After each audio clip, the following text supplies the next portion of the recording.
The shocking social scandals brought on by the moral laxity of certain Korean wave stars, such as the recent Burning Sun affair, seem to call for a serious re-examination of the Korean wave. For when, as many Korean wave experts have noted, the background of the Korean wave is said to be morality, the moral laxity of Korean wave stars becomes a grave problem that shakes the very foundation of the Korean wave.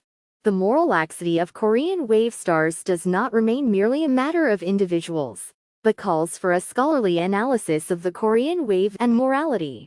It requires a more in-depth analysis of what the moral background of the Korean wave is. Although there have been various studies of the Korean wave, research on its moral background has been relatively lacking.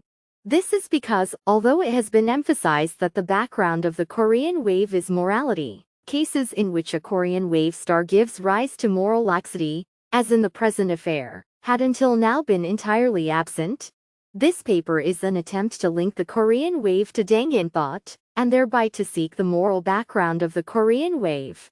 The aspects on which this paper focuses as the moral background of the Korean wave that is linked to Dangin thought are Dangun's economic thought and the history of the Western Korean wave.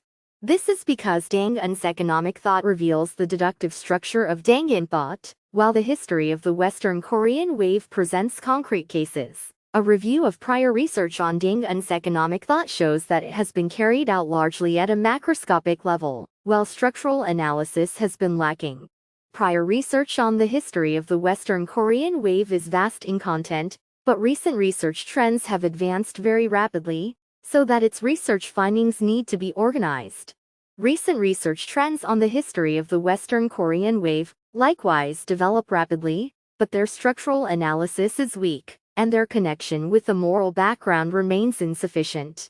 This paper proceeds by first attempting a structural analysis of Dangin thought in Chapter 2, Inches Dangin thought as economic philosophy, and then seeking historical cases in Chapter 3, Inches the Western Korean wave.